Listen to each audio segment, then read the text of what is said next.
estar ya advertidos, ¿no? Ya sabemos, nos la olíamos, ¿no? Nuevas medidas, entonces. Lima Metropolitana, Lima Provincias, Callao, Apurímac, Ica, Huancavelica, Junín, Huánuco, Pasco y Ancash son regiones en nivel extremo. ¿Qué quiere decir eso? Cuarentena. ¿Desde cuándo empieza? Desde el 31. El día domingo. Desde el día domingo. Chau casinos, chau tragamonedas, chau gimnasios, chau cines, chau artes escénicas en todas esas regiones. Incluido, repito, Lima Metropolitana. No hay más artes escénicas de momento, ni en espacios abiertos, tiendas en general tampoco. Eso es nivel alto. Estamos leyendo extremo. Vamos al extremo. Nivel extremo. El cuadro. Ese no es el cuadro. Ahí. Ahora sí. Estaba diciendo entonces, tiendas en general, centros comerciales, galerías, conglomerados, tiendas por departamento, cero. ¿Qué se permite? El delivery. El delivery. ¿De acuerdo? Tiendas de abastecimiento de productos básicos, supermercados, mercados, bodegas y farmacias, 40%. Solo va una persona por familia.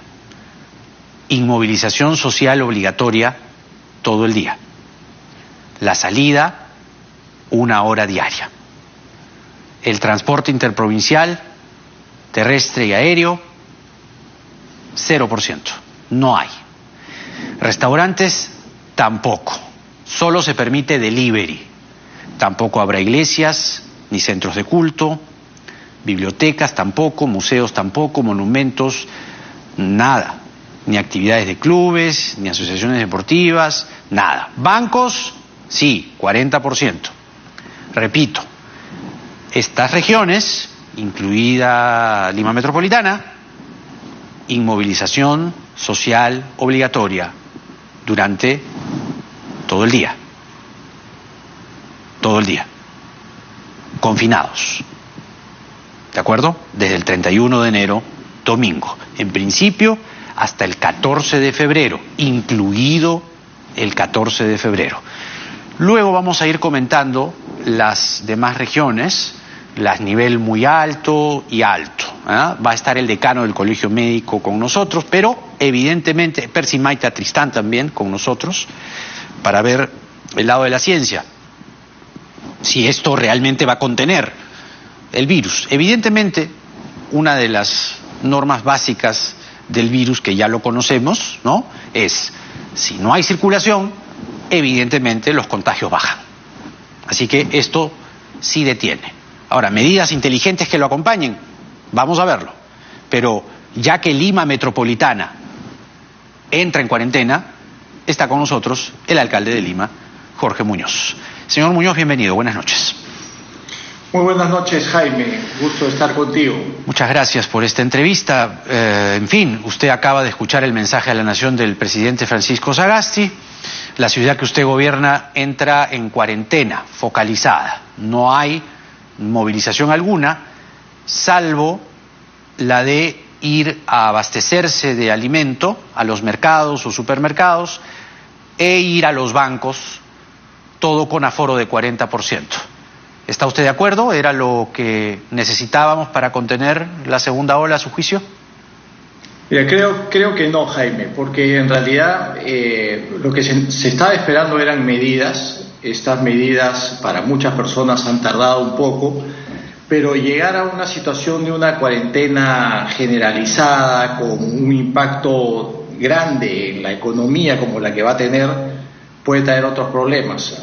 Nosotros durante el día de hoy hicimos llegar algunas propuestas, 16 propuestas, donde mencionábamos que había que buscar algunas alternativas, porque hay personas que en definitiva ganan el pan con su trabajo del día a día, y durante 15 días eso va a generar un impacto social muy fuerte.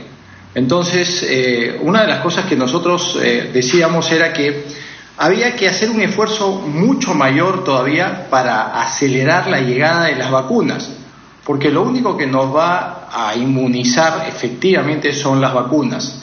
nos preguntábamos por qué razón Digemit, por ejemplo, había demorado tanto en aprobar, hasta el día de ayer por lo menos, no había aprobado las características de la vacuna china. Y eso está haciendo que se tarde la llegada de las mismas. Y otra de las cosas que habíamos nosotros propuesto era liberalizar la oferta de vacunación, porque el objetivo que debe tener el Estado peruano... ¿Qué significa eso, señor alcalde? ¿Qué significa liberalizar la oferta de vacuna? Que no debe estar única y exclusivamente en manos del Ejecutivo la vacunación, sino abrirla, evidentemente, para los privados. En una primera etapa, Ajá. Es el Estado quien tiene un rol importantísimo. Claro. Pero, ¿cuál es el objetivo de la vacunación? Que se vacune al 100% de la población. Sí. Entonces, si queremos que se vacune al 100% de la población, hay que abrir también a los privados y hay que abrir a todos aquellos que pudiesen vacunar. Lo que se decía, perdóneme la interrupción, es que en la medida en que interviniesen los privados, que digamos puede ser discutible, ¿no?, que intervengan los privados cuando el Estado está en pos de las vacunas para la mayoría de la población hay que decirlo, informal, sin empleo en muchos casos y con escasos recursos, podría esto entrar en franca competencia con los laboratorios que podrían acaparar, ¿no? Era una hipótesis, ¿no? Y dejar a las personas más necesitadas sin vacuna. Sí. ¿No cree eso? Es que tampoco se ha, digamos, hecho una compra tan masiva como para que uno diga que se está protegiendo a la mayoría de la población. Recordemos que la primera compra es de 1 millón de vacunas o de dosis, lo cual es muy bueno, por cierto. Hay esfuerzos muy grandes, no escatimamos ni dejamos de reconocer esos esfuerzos, pero lo que nosotros necesitamos es abrir el máximo de vacunación. Entonces, ahí le pusimos mucho el acento. Y también decíamos que aquellas personas, por ejemplo, los funcionarios públicos, que vamos a recibir un sueldo y que podemos hacer teletrabajo, podríamos ser los obligados a no movernos desde nuestros domicilios y hacer efectivamente una confinación, pero sí dejar que aquellas personas que tienen que ir a ganar un pan diario y que tienen que salir necesariamente, se les permitiese salir. A ver, pero por ejemplo, en esa línea, señor alcalde. Te voy a decir por qué, Jaime. A ver, brevemente para ir a la siguiente pregunta, por favor. Pero termino sí. la idea, por favor. Sí.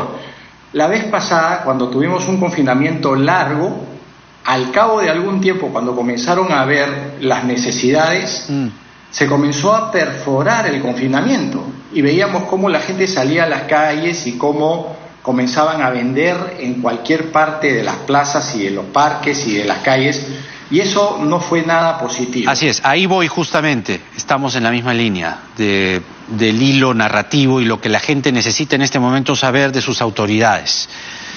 Los mercados, Mercado Central, cuál va a ser la fiscalización, Mesa Redonda, Mercado Castilla, en fin, los mercados que tiene el gobierno municipal a su cargo. ¿Cuál va a ser la disposición que se va a tomar? 40% es el aforo. Y claro, ciertamente esto va acompañado de lo que usted señala. La vez pasada comenzamos la cuarentena el 16 de marzo y al mes o a las 3 semanas la gente comenzó a salir a las calles. Pero vamos por partes. ¿Cuál va a ser la disposición en Lima con respecto a los mercados? Mira, mucha fiscalización, pero ahí no puede estar esto librado solamente a la municipalidad, sino que esto tiene que venir acompañado de un trabajo policial y de las Fuerzas Armadas. En algún momento, en el gobierno anterior, las Fuerzas Armadas tuvieron un acompañamiento de importancia y después esto se retiró. Entonces, también hay que ser cuidadosos porque si vamos a tener que cumplir aforos, esto tiene que venir con un acompañamiento muy serio y son 3 actores fundamentalmente: Policía Nacional, Fuerzas Armadas y Serenazgo, a donde también podemos extender la fiscalización como un 4º actor. Entonces, ahí tenemos que hacer un control desde lo territorial, eso es muy importante, sin duda que sí, pero con todos los actores abiertamente. No he escuchado nada de eso en el mensaje de ahora, ¿no? Ahora, usted estuvo el día de ayer en la reunión del grupo de trabajo que apoya todo el proceso de vacunación. Ha estado usted, ha estado el señor Neuhaus, el presidente, la ministra de Salud, en fin, entre otras autoridades. ¿Se trató este tema allí? Porque usted habla que entregó al presidente 16 propuestas. No, al presidente no. Hoy día hemos entregado estas 16 propuestas a la presidencia del Consejo de Ministros. Pero ayer en la reunión que tú mencionas, Jaime, solamente se habló de cómo iba a ser el proceso de vacunación, cuál era la logística que se iba a utilizar, cómo se iban a distribuir las dosis. Se nos explicó, por ejemplo, que Digemid todavía no había terminado de aprobar, que esto, una vez que se aprobase, tenía más o menos un proceso de traslado de 5 días desde Beijing hasta Lima, hasta los almacenes del MINSA, que de ahí se iba a distribuir a 42 puntos, que esos 42 puntos iban a su vez a hacer una redistribución a hospitales, centros de salud, es decir, donde está la primera línea, para que se vacunen los médicos de esa primera línea. Y eso era interesante, es importante, eso es algo que uno aplaude porque es un esfuerzo muy grande, pero consideramos que las medidas que se han tomado el día de hoy no van a ser necesariamente las mejores medidas, porque confinamientos de esta naturaleza ya se ha mostrado que no traen necesariamente una solución. Ayudan sí a disminuir, por cierto, lo que es niveles de contagio, pero también generan otros problemas que son, por ejemplo, los de las personas que necesitan poder alimentarse y poder ganar un pan día a día. Además, esto tiene que venir también acompañado de programas sociales para poder ayudar a aquellas familias que son más vulnerables. ¿No se habló nada de esto en la reunión de ayer? No, de estas cosas no. Y hoy día en la mañana se nos anunció que la presidencia del Consejo de Ministros tenía cifras muy preocupantes, que son ciertas además, y que había que tomar medidas. Por eso que nosotros planteamos estas 16 medidas que podían ir por otra línea, ¿no? Ahora vamos con lo de la vacunación, que también tengo un par de interrogantes, pero ahora, con la cuarentena, que empieza sí o sí, de acuerdo a lo que anunció el presidente el 31. El 31. ¿Cuál va a ser el trabajo de la municipalidad? Por ejemplo, se nos ocurre las ollas comunes, la casa de todos. ¿Qué va a hacer? ¿Cuál es el aporte, el brazo que va a desplazar o desplegar la municipalidad a partir del 31? Lima Te Cuida es un programa que nosotros hemos venido desarrollando durante todo este tiempo y que es un paraguas muy amplio, tiene aspectos médicos, que son la posibilidad de seguir realizando pruebas de descarte COVID en distintos lugares de la capital. ¿Moleculares? Las ollas comunes que tú bien has mencionado, que estamos llegando a más de 140 ollas comunes para que éstas sigan en funcionamiento. Eso también es importante. ¿Las pruebas, le decía, son moleculares o son de antígeno? Nosotros estamos utilizando pruebas antígeno. Fuimos la primera institución en utilizarlas, nos ha traído muy buenos resultados y seguimos trabajando con ellas, ¿no? De acuerdo. Y entonces, como te decía, Jaime, tenemos un paraguas muy amplio que lo estamos poniendo siempre a disposición de los ciudadanos. Una de las cosas que nosotros hemos ofrecido también, y que a pesar que nos han dicho que sí, que lo vamos a hacer, nosotros hemos ofrecido nuestros locales de los hospitales de la Solidaridad para poder vacunar en esos hospitales con nuestra gente una vez que lleguen las vacunas. Sin embargo, hasta el día de ayer el documento final no se ha formalizado. Entonces, eso sí se lo planteábamos ayer a la gente del MINSA como una preocupación, porque lo que se necesita ahora es que más actores se sumen a este proceso de vacunación. Ahora, como cuando comenzamos la entrevista, la primera reacción a flor de piel, apenas terminado el mensaje del presidente Sagasti, fue que usted no estaba de acuerdo necesariamente con lo que se ha anunciado, básicamente respecto a la cuarentena. Inevitablemente estamos yendo a ello. Ahora, claro, son 15 días, ¿verdad? Lo que se espera es que no entremos en la dinámica de la otra vez con el expresidente Vizcarra, en la que no fueron 15 días, sino fueron 4 meses.